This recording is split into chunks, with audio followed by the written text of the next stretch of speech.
Annyeonghaseyo, I'm Joanna Carla Lumod, student of University of Southeastern Philippines, taking the Bachelor of Science in Agricultural Economics. Today, I'm going to discuss about the traditional economic system. So guys, hope you enjoy! Good day. Now I'm going to report about traditional economy. By the way, I am Joanna Carla Luna. Now, let's take the picture given. Another day of hunting and gathering to support the family. Just like my dad and granddad, I have to do things the same way. Most traditional economies that survive today belong to indigenous people who live much as the ancestors did 100 or 1,000 years ago. Now let's define what traditional economy means. It is an economic system in which decisions about production and consumption are based on custom and tradition. Now, let's proceed to the three basic economic questions to help understand the traditional economy. First, what to produce in a traditional economy? People follow their customs and make what their ancestors made. Also, what people need to survive. And lastly, whatever was produced in the past. The Maasai of East Africa, for example, are a semi-nomadic herding people. By the way, nomadic people have no permanent settlement, particularly in a place. Livestock, primarily cattle, is a mainstay of their economy. Maasai wealth is measured in cattle and children. The traditional Maasai diet consists primarily of meat, blood, and milk from cattle. The Maasai's answer to the question of what to produce is battle, because it is their century-old tradition to raise cattle. By the way, cattle is a cow, bulls, or steers that are kept on farm or ranch for meat or milk. Next, how to produce in a traditional economy. People grow and make things the same way that their ancestors did. Hunting, farming, and gathering are the examples. Social roles determine who does what. As for the question of how to produce, people in traditional economies engage in farming, herding, fishing, hunting, and gathering of wild plants.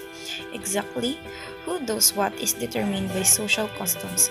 Labor is often divided along gender lines. Among the Maasai, for example, men build enclosures to protect the cattle from lions. Boys graze the cattle. Women and girls milk the cattle.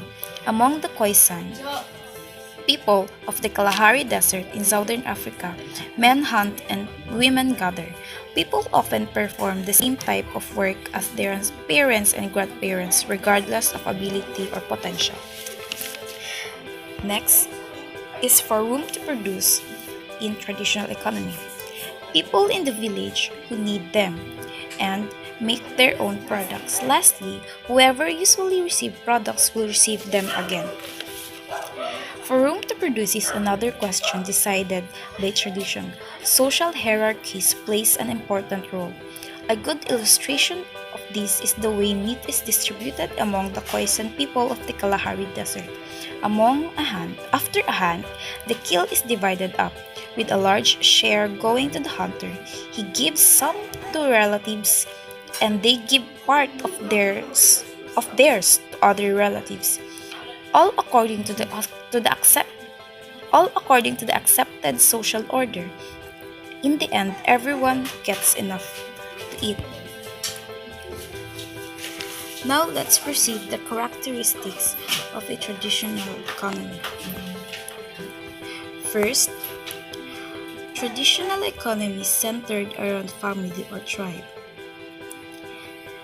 They use traditions gained from the elders' experiences to guide day-to-day life and economic decisions. Second, a traditional economy exists in hunter-gatherer and nomadic society. Again, nomadic society or people are those who have no permanent place for settlement. These societies cover vast areas to find enough food to support them. They follow the herds of animals that sustain them. Migrating with the seasons, these nomadic hunters-gatherers usually compete with other groups for scarce natural resources.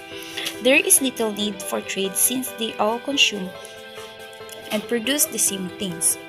Third, most traditional economies produce only what they need. There is rarely surplus or leftovers that makes it unnecessary to trade or create money. Lastly,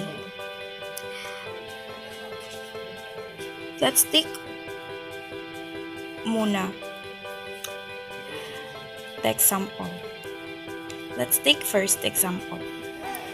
Anyone want to trade some food for a magical lamp? I don't have food, but I have this camel. It is an example of a trade, or rather a barter system. Barter system is an old method for exchange. It can only occur between groups that don't compete. Now let's proceed the advantages of a traditional economy. Everyone knows their role in the society. As what I said in the what to produce in a how to produce rather in a traditional economy, social roles determine who does what. This economic system supplies sufficient amount of food to the people. It greatly reduces the amount of surplus or waste that typically would have occurred because they only produce what they are needed or what they need. Traditional economies have become shrinking outposts of the past, surrounding by the modern world. As modern economies exert an ever-growing influence, traditional societies are struggling to find a path to economic survival. The highest goals of people in a traditional economy are economic stability and security. Most want nothing more than to live as they always have. Following traditional ways of life is harmony with nature.